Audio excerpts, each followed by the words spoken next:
Mahatma Gandhi said, "If you want to change the world, start with yourself." We are then confronted with our inner reality. This is when we may realize that we have no idea how we can do this.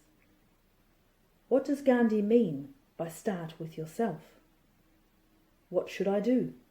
Who will show me the way? And where will this take me?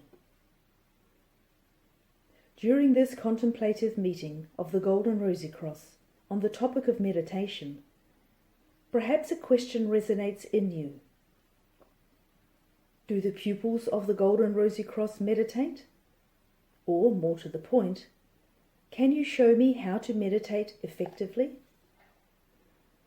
Of course, this depends on what we are trying to achieve with meditation. In fact, addressing this key question takes us to the very essence of why meditative practices may not be fulfilling our spiritual needs, nor soothing our mind and body to the extent we would like, and therefore to the practical reality of walking the Gnostic path. For an answer, we wish to read an extract from The Voice of the Silence, written by Helena Blavatsky. Having become indifferent to objects of perception, the pupil must seek out the Raja of the senses, the thought producer, he who awakes illusion. The mind is the great slayer of the real. Let the disciple slay the slayer. For when to himself his form appears unreal, as do on waking all the forms he sees in dreams, when he has ceased to hear the many, he may discern the one, the inner sound which kills the outer. Then only, not till then, shall he forsake the region of Asat, the false, to come unto the realm of Sat, the true.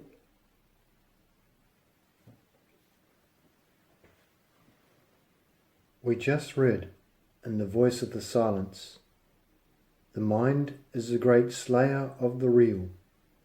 Let the disciple slay the slayer. This seems to be a counterintuitive proposition. After all, why would we not want to overcome the chaos of the mind?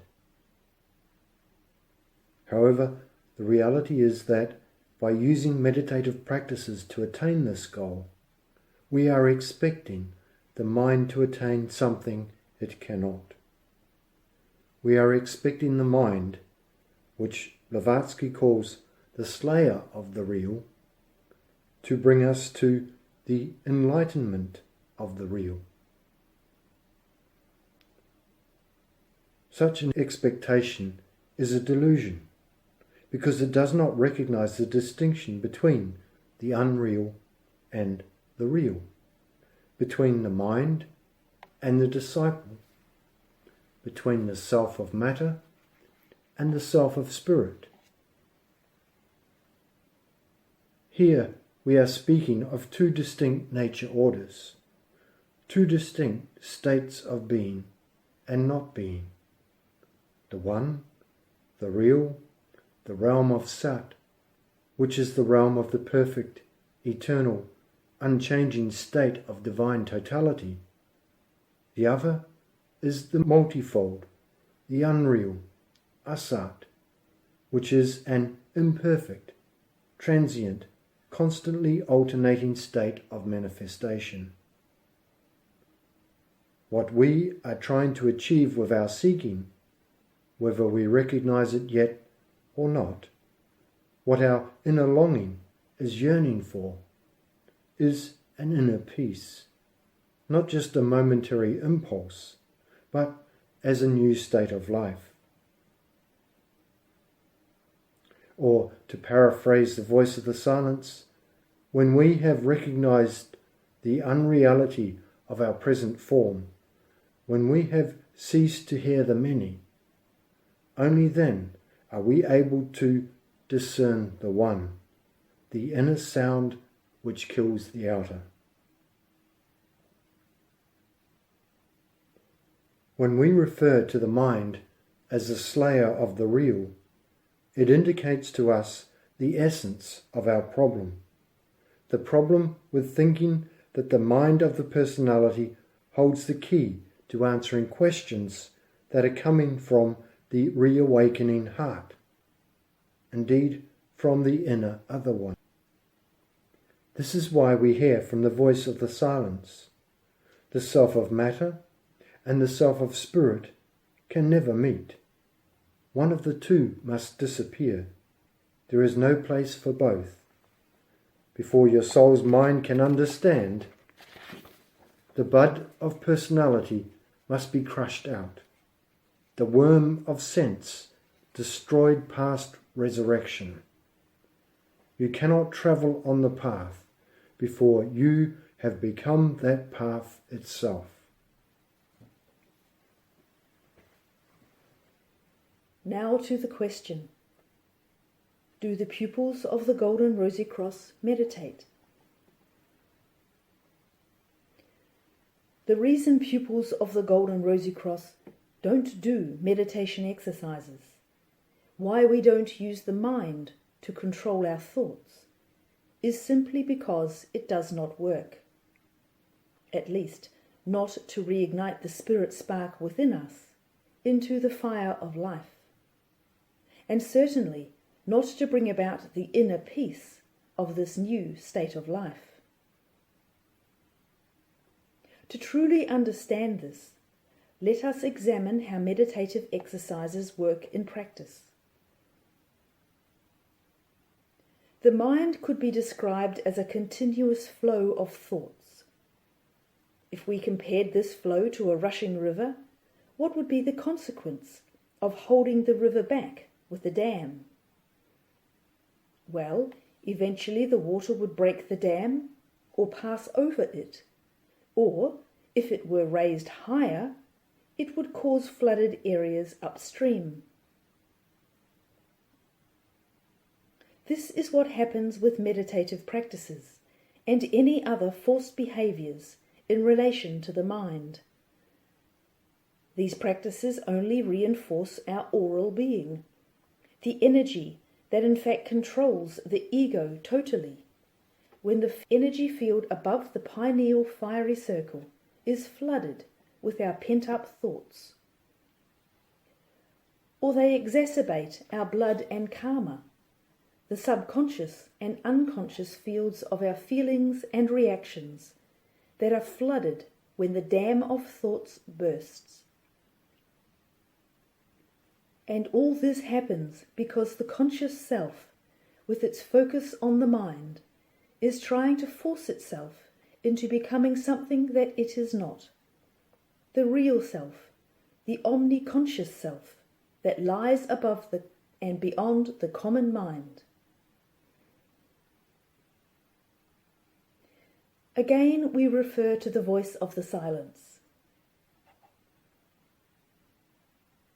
Strive with your thoughts unclean before they overpower you.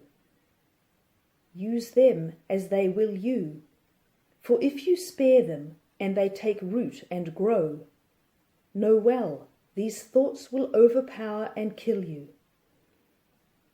Beware, disciple, suffer not, even though it be their shadow to approach, for it will grow, increase in size and power, and then this thing of darkness will absorb your being, before you have well realized the black monster's presence.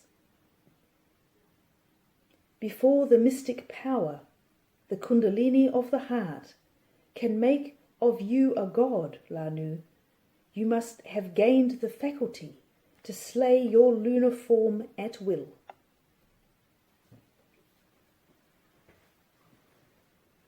Let us heed well this warning from the voice of the silence. If we allow the mind to cultivate itself, it grows, increasing in size and power. And it does so to the detriment of the real, the soul, the self of spirit. Why? Because the self of matter and the self of spirit can never meet.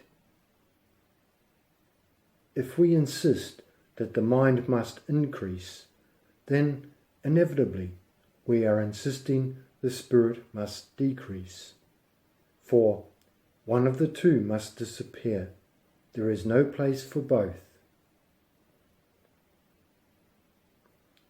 What is of time and space cannot attain perfection, because it is transient, constantly changing into its opposite. And the divine, the abstract, the absolute cannot take on imperfection, because it is timeless and unchanging. The self of matter can only perceive matter. So, if the mind creates an image of perfection, of eternity, it is just that, an image, an illusion of the real.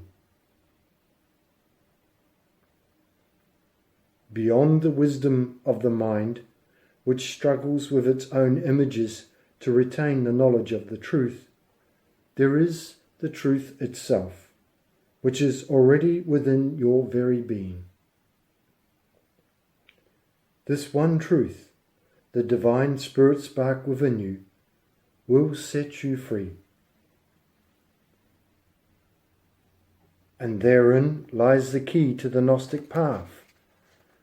Let the disciple, the divine spirit spark within you, slay or break free from the slayer, the torrent of thoughts that overwhelm us and drown out the real self, the universal consciousness. We do not meditate to suppress our present state of consciousness or to elevate ourselves into a higher state of consciousness. Nor do we need to improve the lower self to emulate the higher self. We do not need to create the real self or free it with our mind. Nor does the real self need to train our lower self in order to exist. The real self does not depend on us to exist, or on whether we think this way or that, or whether our mind is noisy or not. The real self, the higher self, already is. It always has been, and it always will be. It cannot be otherwise. And the real, the inner other one, the universal consciousness, is already within us. We just have to let it be, to let it manifest in us and through us. One question remains. Can you show me how to meditate effectively? Indeed, after what we have discussed, how do we, as pupils of the Gnostic path, allow the voice of the silence to speak within us? We let the disciple slay the slayer of the real.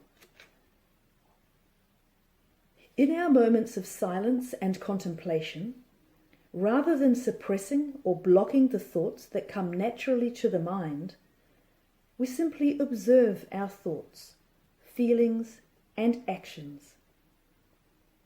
We do not fight them, but strive to follow the advice just given and ask, where do these thoughts come from? What do they want of me? Where are they taking me? For only in this way can we obtain self-knowledge. Only then we can come to understand the forces that are working within us. And only then do we, armed with this self-knowledge and objectivity, have the opportunity to choose not to feed them, not to suppress them, but to just let them go.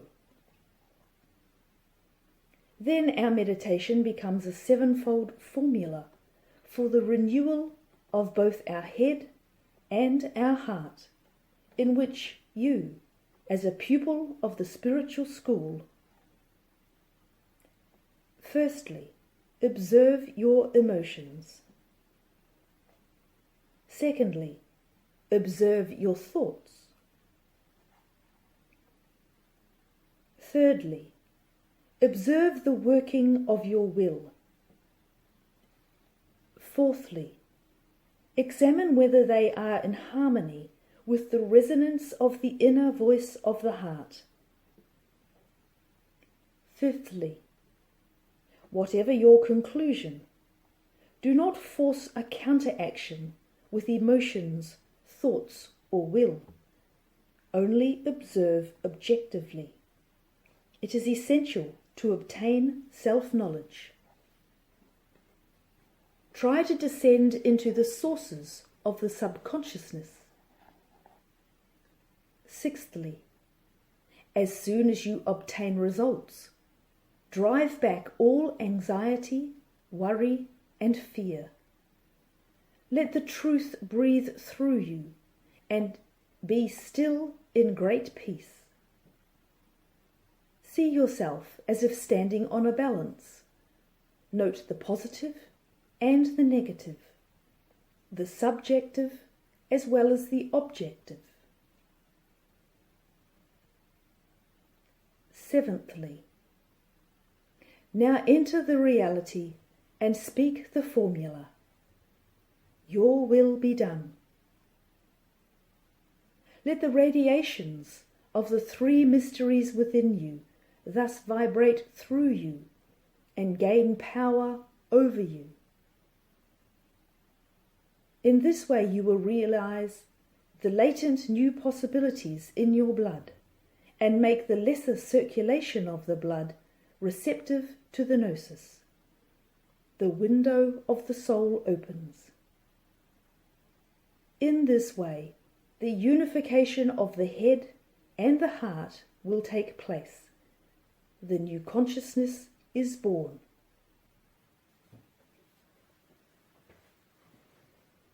Well, friends, we wholeheartedly hope that not only your mind will understand these things, but also that you will have the heartfelt courage to take the decisive step towards realizing this true meditation within you.